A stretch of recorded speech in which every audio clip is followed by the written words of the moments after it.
Hello, Campus Cronies, and welcome back to Campus Crime Chronicles. I'm your host, Nicole Turner, former college professor, current college administrator, but always a true crime addict. In every episode of this podcast, I take a deep dive into some sort of true crime that occurred on a school campus or a crime that's associated with a college or university in some way.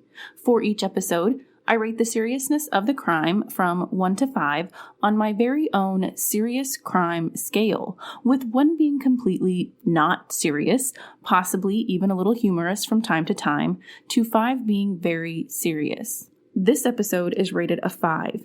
It's the story of Humboldt State University student David Josiah Lawson. In 2017, Josiah, who is commonly known by his middle name, was stabbed to death at a house party off campus. Even though there are tons of witnesses from the scene who can testify about exactly what they saw happen, police have not charged anyone, with Josiah's murder. In fact, the one person police suspected of the crime was arrested, but then released after only 5 days of testimony at a preliminary hearing. And that hearing was less than a month after Josiah was killed. This episode is titled Murder at a House Party. So without further ado, let's get started.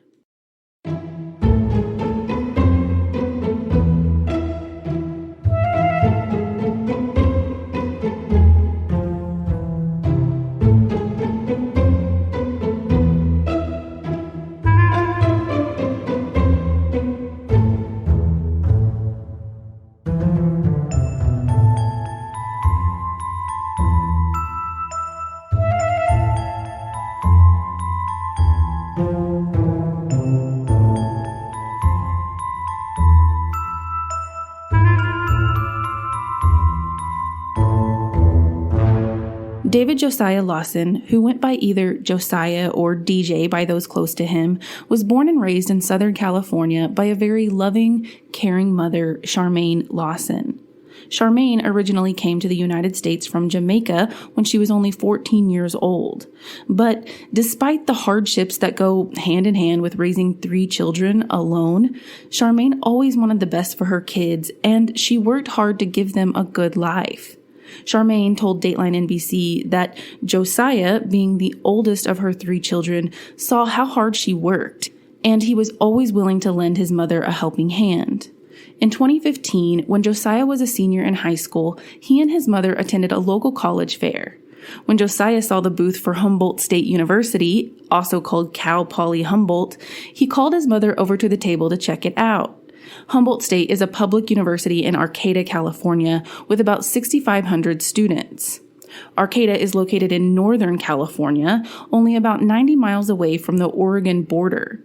And Josiah, being a Southern Cali kid who was used to a bustling city life, was attracted to the natural beauty and landscape that Humboldt County had to offer.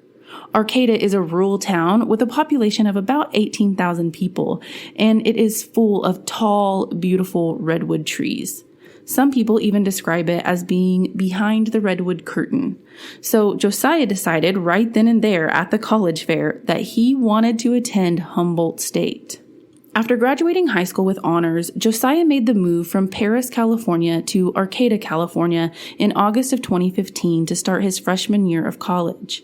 Paris is a city in Riverside County, located about 71 miles outside of LA, and Arcata is about a 12-hour drive from Paris on a good day. Well, at least from what I can tell from Google Maps, that is. But needless to say, Josiah wasn't moving just a little ways from home. It's a pretty good jaunt all the way from Southern California to Northern California. It's over 700 miles to be exact. After he arrived, though, Dateline NBC reported that Josiah was doing the typical college student stuff. He was hanging out with new friends, taking trips to the amazing Northern California beaches, and of course doing some skateboarding.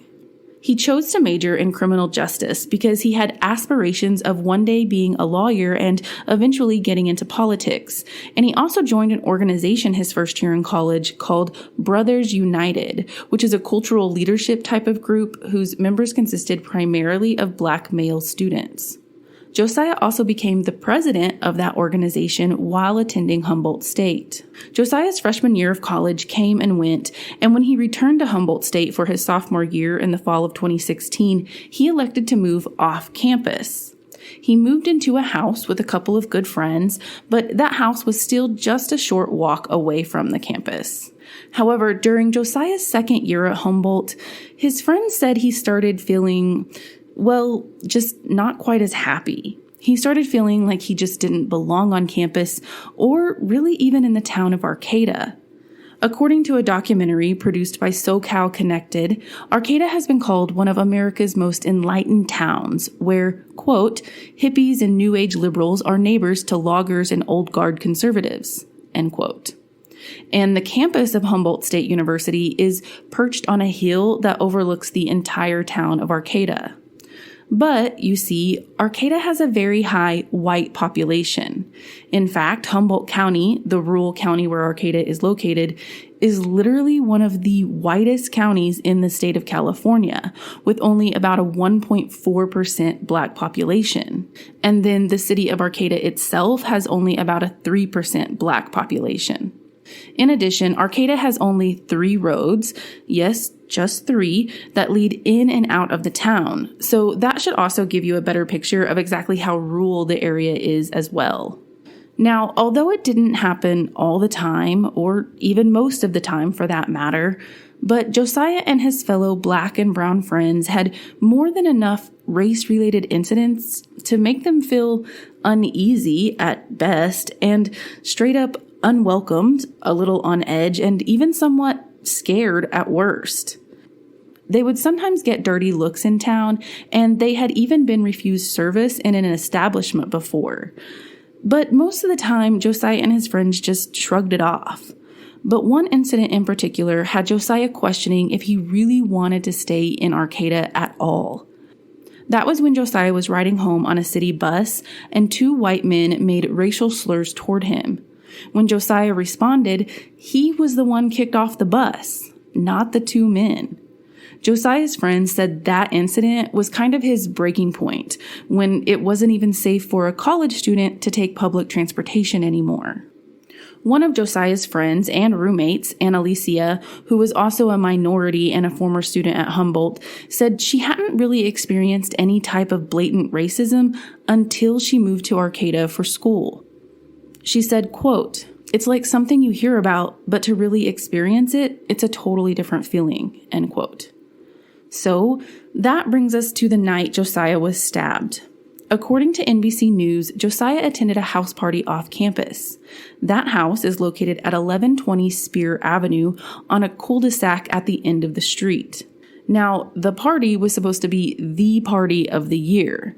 More than 100 people attended that night in the wee hours of April 15th, 2017, and a lot of the partygoers included members of the Brothers United organization that Josiah was the president of.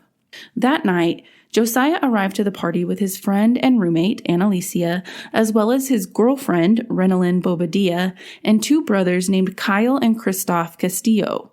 Sources say they showed up at around 2 a.m. and stayed at the party for about an hour before the group of 5 friends decided to leave. As they were making their way out the front door of the home, they were approached by a group of about 5 other people, including a young woman named Lila Ortega and her boyfriend, Kyle Zollner.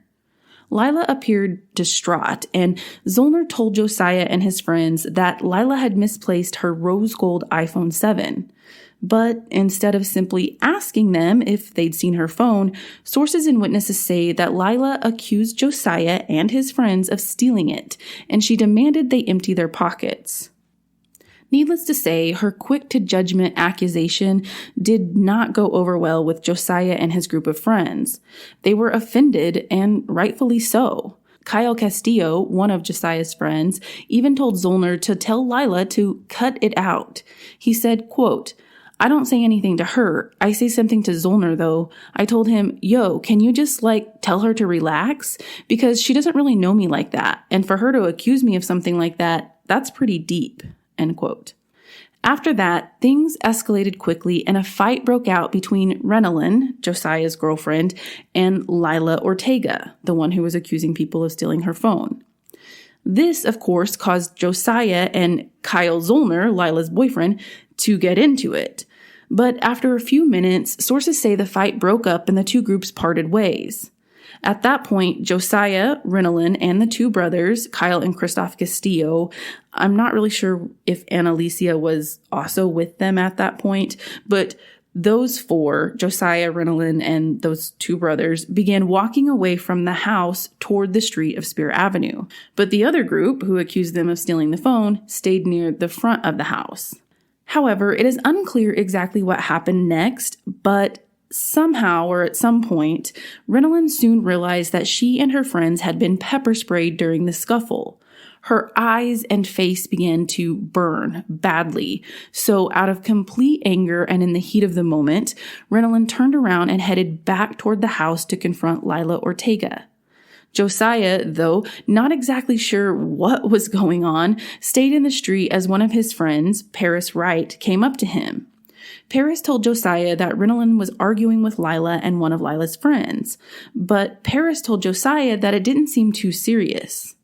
At that point, Josiah told Paris he was going to go back to check on Rinalyn to see what the deal was. He told Paris, quote, "Okay, cool, I'm just going to go get her and we're going to leave," end quote.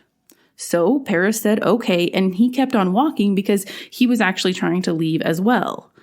But that quickly changed when Paris suddenly heard screams coming from the house. So he turned back around to see Josiah and Kyle Zollner wrestling in the grass behind a 1990s model red Mustang. As he got closer, Paris saw Josiah lying on his back on the ground, and Zollner was lying on top of Josiah with his back on Josiah's chest. Paris noticed that Josiah had one arm around Zollner's neck, and his other arm was wrapped around Zollner's arms. Paris quickly tried to separate the two guys, initially thinking that Josiah might have snapped maybe and decided to choke Zollner or something because, what else would explain how they were laying and wrestling? Clearly, Paris was looking out for his friend though, and he didn't want Josiah doing something so silly and dumb in the heat of the moment that, he'd later regret. But when Paris did get the two guys separated, he realized that Josiah didn't appear to be the aggressor at all. In fact, he appeared to be the victim. Paris said Josiah was just lying there, looking up at him with a blank stare. He said, quote, "Josiah had said something, but I didn't hear it because at that point I saw blood," end quote. Josiah had been stabbed in his abdomen and was bleeding profusely. Paris looked over at Zollner and asked him if he stabbed his friend, but Paris didn't wait for an answer. Instead, he punched the shit out of Zollner right then and there before Zollner could say anything. At the same time, Rinalyn raced over to Josiah after she saw him bleeding and lying on the ground near some bushes in the yard. Elijah Chandler, one of Josiah's friends at the party, also ran to Josiah's side and began applying pressure to his wounds and performing CPR. Meanwhile, the whole party scene became chaotic. Some were calling 911 as people began screaming and crying out for help. Others, though, began to scatter and disperse, and several even took off and left the party altogether, all before police or paramedics arrived. As police arrived, you can hear one of Josiah's friends pleading for help, screaming, "We need an ambulance! We need an ambulance right now!" According to several sources, including an article in Inside Higher Ed and the official Justice for Josiah website, some people overheard two white women at the party, one of them being Lila Ortega, saying the most awful thing that is sure to make your blood boil. They were heard saying, quote, "I really wish that N-word does die. I really hope that N-word dies," end quote. Elijah said, quote, "They just kept repeating it, and I heard this as I am giving Josiah compressions to fight for his life," end quote. According to a police report, when police did arrive, which was before paramedics, they immediately took over and began life-saving efforts. But Elijah, who was actually the one performing CPR on Josiah, disputed that police report. He later told a crowd during a prayer service for Josiah that he was the one administering CPR, not the police, which he said he did for about 15 minutes until the ambulance arrived.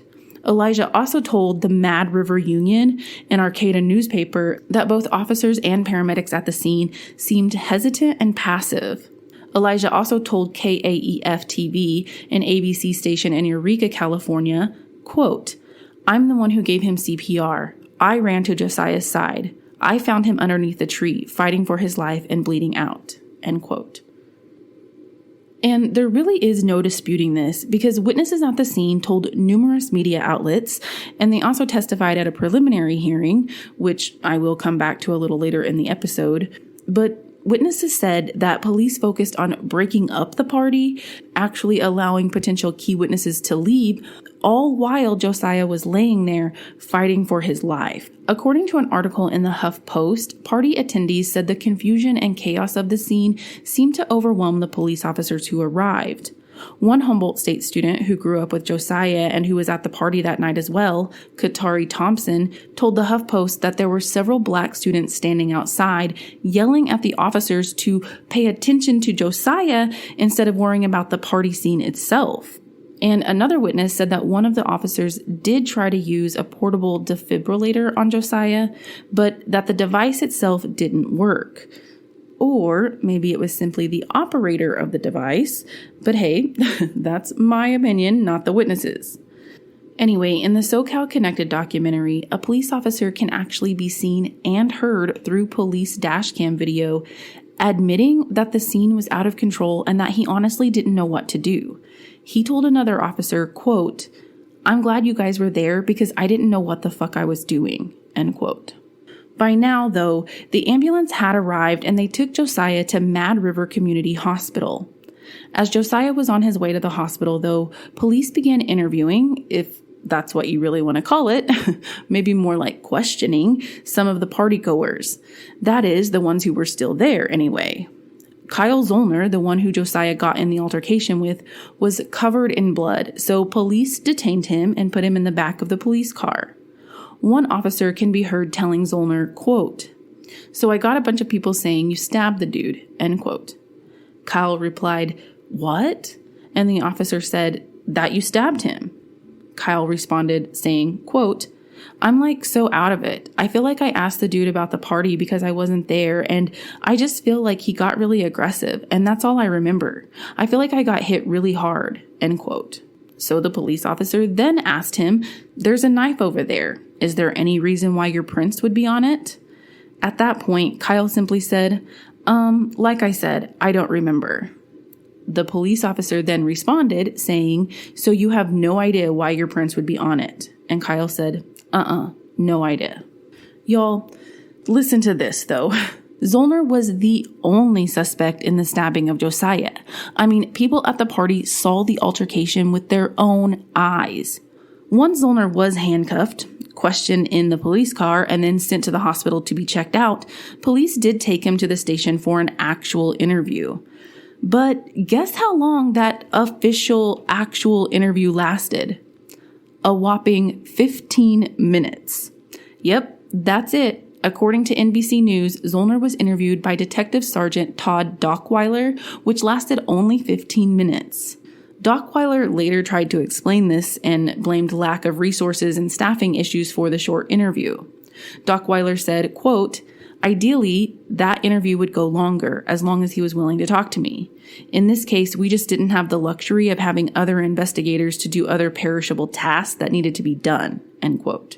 Regardless, police collected a 10-inch kitchen knife that was found at the scene under the red Ford Mustang, near the area where the fight occurred. And they sent the knife to a lab for forensic testing. Meanwhile, back at Mad River Community Hospital, Josiah, only 19 years old, succumbed to his injuries and he was pronounced dead at 4:07 a.m. on April 15, 2017, which means this case went from a brutal attack to a brutal murder. According to the North Coast Journal, Josiah had been stabbed multiple times in the abdomen and once in his heart. After hearing the news, Josiah's friends and family were beyond devastated. And Alicia, one of Josiah's roommates who went to the party with him, said in the SoCal Connected documentary that when paramedics were taking Josiah away on the gurney and loading him into the ambulance, she asked them if he'd be okay. They said, yes, he'll be fine. But when Annalicia got to the hospital and talked to one of the nurses, the nurse told Annalicia that Josiah was likely gone before the ambulance ever even arrived to the scene. And Josiah's mother, Charmaine, was of course heartbroken and in complete shock and horror. How could something like this happen to her son? She had just called him hours before, so how is he not here anymore? That's what kept going through Charmaine's mind as she began to figure out how she was going to make that long trip to Arcata from Southern California. Seeing as how the only suspect was Kyle Zollner, a 23-year-old white man, police charged him with murder and a preliminary hearing began on May 1st, 2017, only 15 days after the stabbing.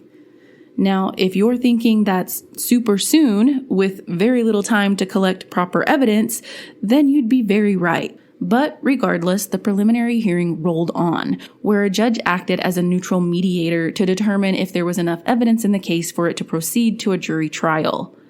At that hearing, several people who attended the party that night were called to testify. One person, Jason Martinez, even testified that he saw the whole thing transpire. He said he saw Josiah, for sure, and another person whom he couldn't 100% identify get into a confrontation outside of the house. Jason said, quote, "As soon as I hear, oh shit, he has a knife, I look up and the person that was talking to Josiah just takes his right hand and I see him go one on the left lower part of his stomach, and another one on his chest." End quote. Another person who attended the party, Casey Gleaton, was a friend of Zollner's. Casey testified that the next day after the party, she was hanging out at the apartment that Zollner shared with his girlfriend, Lila Ortega. While there, Casey saw Lila go outside to the car that Zollner had driven to the party, and Lila came back in with a bag of kitchen knives. Casey said she distinctly remembered Lila saying that there should be 4 knives in the bag, but that there were only 3 now. Regardless of the multiple witnesses and accounts of the crime, Judge Dale Reinholston dismissed the charges against Zollner after only 5 days of testimony. The judge noted that there was insufficient evidence for the case to advance to a jury trial. He said witnesses contradicted one another, that a bulk of the evidence presented was still being analyzed, that no one actually or directly saw the stabbing, and there was no proof that the knife found at the scene belonged to Zollner or that it was in Zollner's possession. Judge Reinholston said, quote, "We know Josiah was killed, we know he was killed by a knife, and we know somebody at the party did it. But I don't think at this point we have sufficient reason to think the defendant did it." End quote. Y'all, this ruling caused an uproar in the town of Arcata, particularly between the residents of color and the white residents of the town. One resident, a black woman who was interviewed for SoCal Connected, actually compared the feeling of devastation, the emotion and tenseness that was in the air, to the Rodney King riots in LA. Students at Humboldt State University, as well as a good chunk of the community, were rightfully angry and outraged, and justice for Josiah became a battle cry. If the crime and the handling of the crime wasn't a racial issue before, it definitely was now that justice was nowhere to be found. It became an us versus them split in Humboldt County. Luke Brownfield, a white public defender for Humboldt County, was interviewed in the SoCal Connected documentary as well. Brownfield said, quote, "This case didn't have anything, in my opinion, to do with race, anything like that, nor Humboldt State University bringing kids from the city here. I don't think this case revolves around that issue. People, after the fact, made race a big part of this, and those reasons are, I don't know why people made it such a big deal about race, but it's turned into that." End quote. Yeah, so I'll just let those very defensive and ill-informed words set in for a minute before I move on. It was a night like any other. You ate some dinner, chatted with the family, then suddenly you were gone. But they didn't need to worry. You just snuck off for a second to play Best Fiends, the most obsession-worthy mobile puzzle game ever. People may start wondering about your mysterious disappearances. Until they play it themselves, download your new favorite getaway, Best Fiends, for free today on the App Store or Google Play. You'll even get $5 worth of in-game rewards when you reach level 5. That's friends without the R. Best Fiends. Play Best Fiends. Download free. Anyway, Josiah's death and the result of the preliminary hearing brought tensions and fear to Black and brown students, faculty, and staff at Humboldt, as well as Black and brown residents of the town of Arcata, too.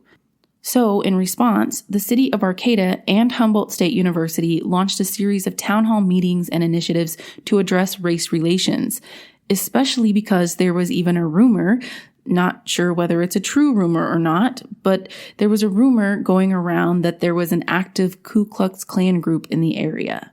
Plus, I think it's important to note that Josiah wasn't the only Black student from Humboldt State to be murdered.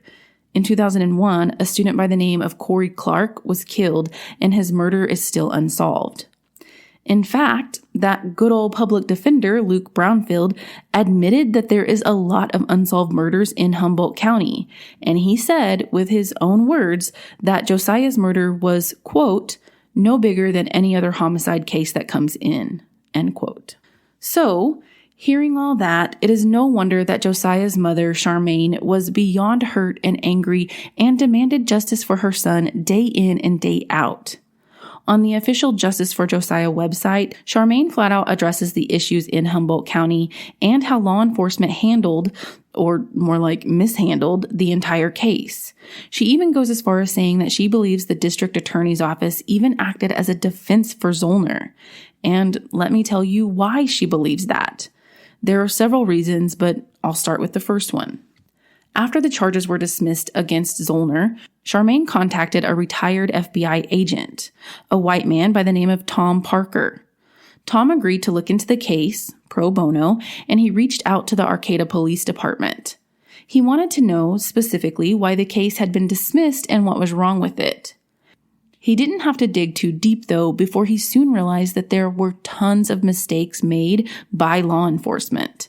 First off, the responding officers didn't know how to properly protect or preserve the scene, and Tom said this showed incompetence by Arcata police.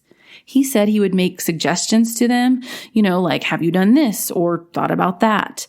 But instead of an answer or cooperation from police, he'd just get a blank stare. He said it was almost a, quote, perfect storm of incompetence, lack of interest, and this very subtle below-the-surface racism that seemed to exist in the community, end quote. Tom Parker got so frustrated with the Arcata Police Department, not only because of their mistakes, but also because they refused to acknowledge those mistakes. So he ended up quitting his investigation after only 6 months. According to the HuffPost, Tom noted that he had never quit a consulting job, but Arcata police seemed unwilling to solve the case or address the underlying racial issues in the community. I think it's also important to point out that after Tom Parker quit working the case, the then police chief resigned the next day. Not sure if it has any relevance or not, but at the very least, it is quite the coincidence, in my opinion. There was no new movement in the case until February of 2019. Under tremendous pressure from the community and Josiah's loved ones, District Attorney Maggie Fleming commissioned a criminal grand jury to give the case a closer look. This time, though, the jury was shown a key piece of new evidence that wasn't available during the preliminary hearing. Remember the knife? The actual murder weapon they sent off for forensic testing? Well, they now had the results of those tests that did, in fact, generate DNA evidence. According to one of the grand jurors, who was interviewed anonymously without revealing the juror's name by SoCal Connected, DNA was collected from 2 reddish-brown spots on the blade of the knife. 72% of the blood contained Josiah's DNA, and 26% contained Zollner's DNA. 15 out of 19 jurors agreed that Zollner stabbed Josiah that night. He was stabbed exactly 6 times in the chest and abdomen and once through his heart. KRCR-TV reported that there was 1 Hispanic woman on the jury, but the rest of the jury members were white.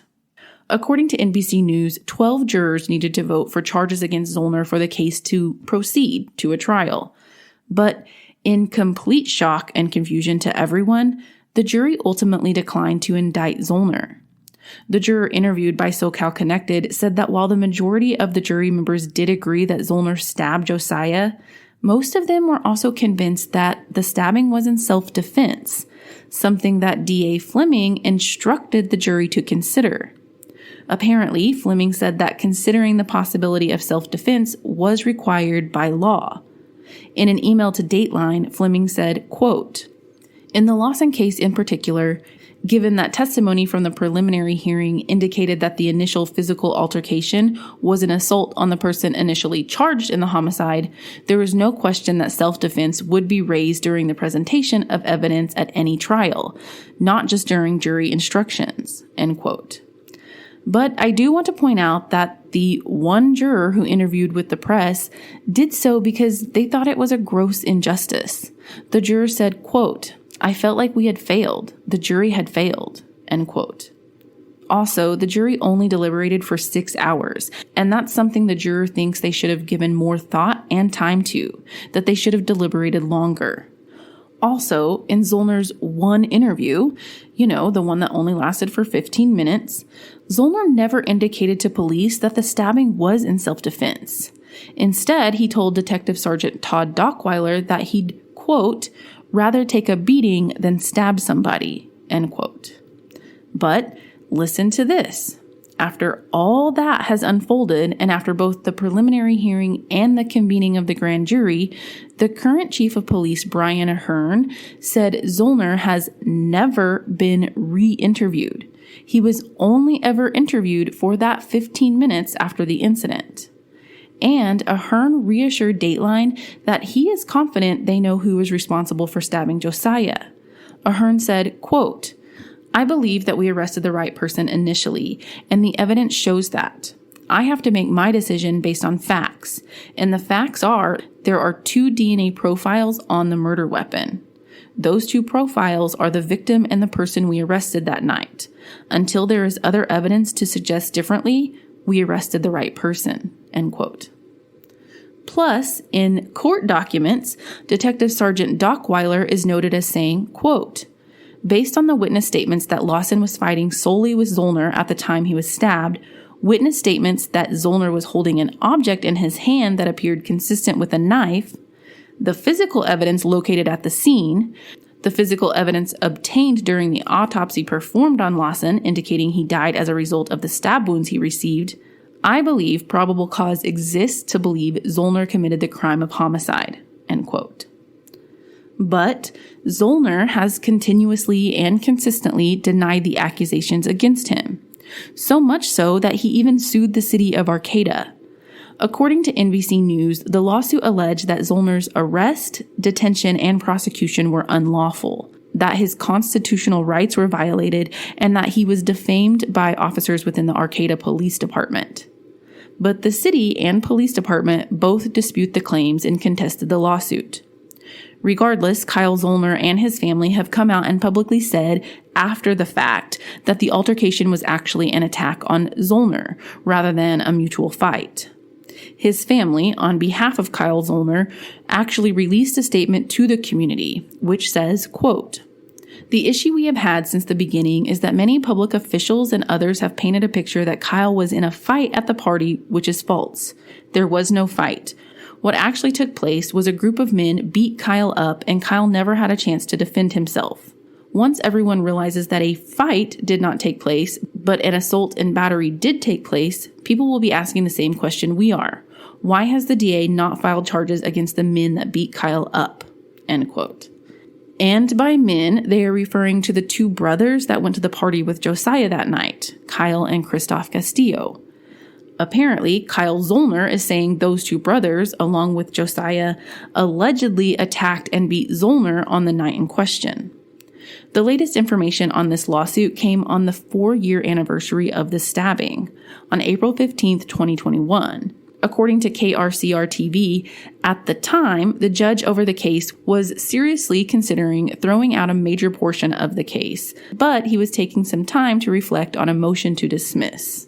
Now, Zollner isn't the only one who brought a lawsuit against the city. Charmaine Lawson, Josiah's mother, filed a lawsuit of her own, but hers had a different outcome than a motion to dismiss. According to an article in the North Coast Journal of Politics, People, and Art, Charmaine filed a civil lawsuit against the city of Arcata in November of 2018. The lawsuit alleged that the city and city officials violated Charmaine's 14th Amendment right of equal protection through an inadequate and incompetent investigation of the stabbing death of her son. It also alleged that racism and bias contributed to the city's deliberately indifferent policies and procedures related to the case. In July of 2021, the city of Arcata settled the lawsuit and came to an agreement with Charmaine. NBC News reported that as a result of the lawsuit, the city settled for $200,000, but still never admitted any wrongdoing.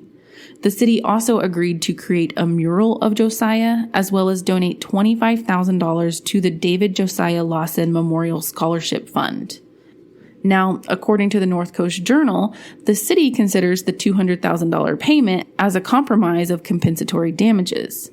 While, on the other hand, Charmaine has yet to even cash the check, and she told Dateline that she has no plans to do so.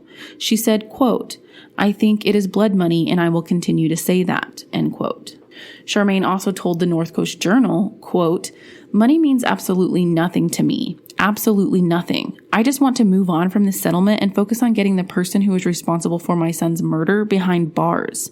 They need to be held accountable and justice needs to be served. It has been way too long. That is really my focus. No amount of money is going to bring him back. I don't care if it's $100 million. It's not going to bring him back. I don't care if it's $5,000. It's not going to bring him back," end quote.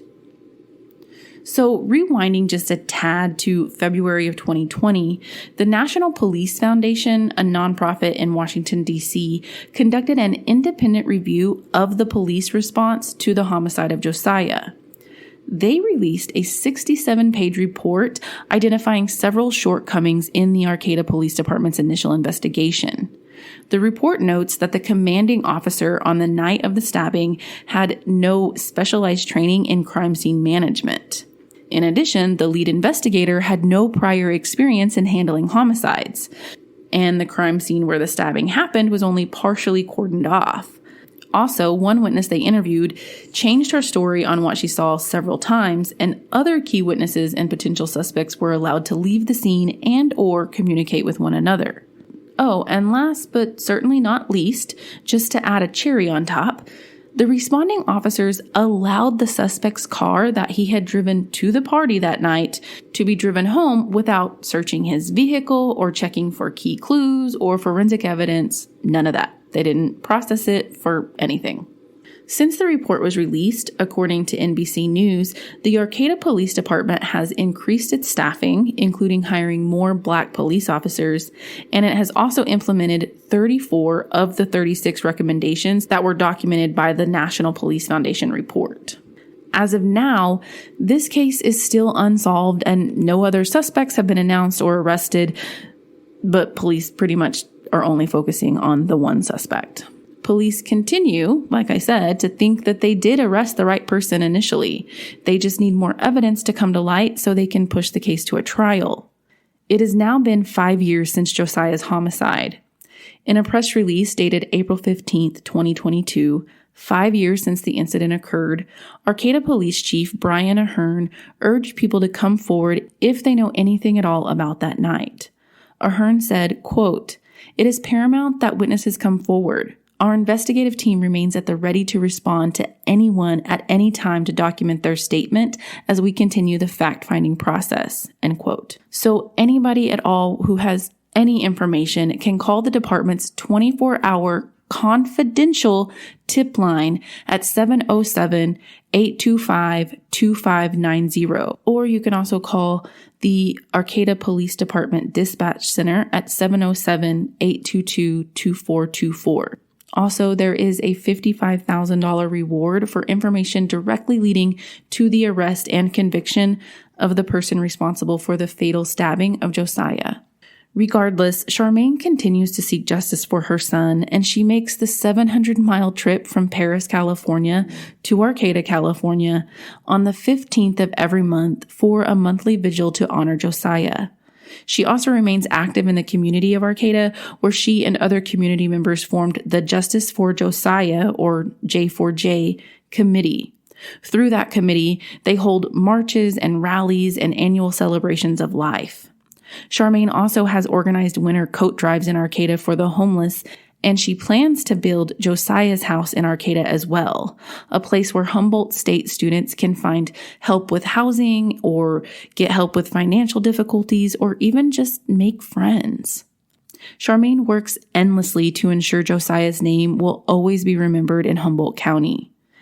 And with that, I'd like to leave you with some words from Charmaine herself. She said, quote, "It's not that my son is any different from anyone else's child. He's not, but he's my child, and I'm going to fight for him.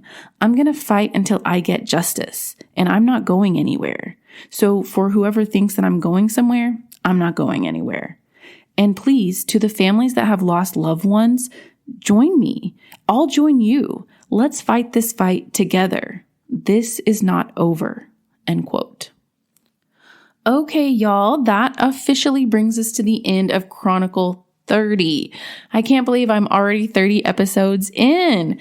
Wow. But as always, please be sure to check out this podcast on social media, where I always post photos associated with each case and episode.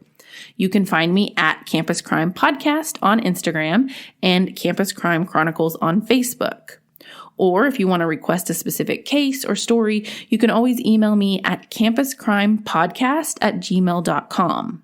Also, I announced last time, a couple weeks ago, that I officially have a TikTok. I'm still learning the ropes and, getting a feel for it. So bear with me as I'm slow to post content. But I am definitely posting content on there, and several are campus crime stories that you have never heard before. So yeah, go check out my TikTok. Okay, well, that's all for today. So bye for now. Campus Crime Chronicles is researched, written, and recorded by me, Nicole Turner, and it's edited and produced by Giari Gassaway. Tune in again in 2 weeks for the next Chronicle.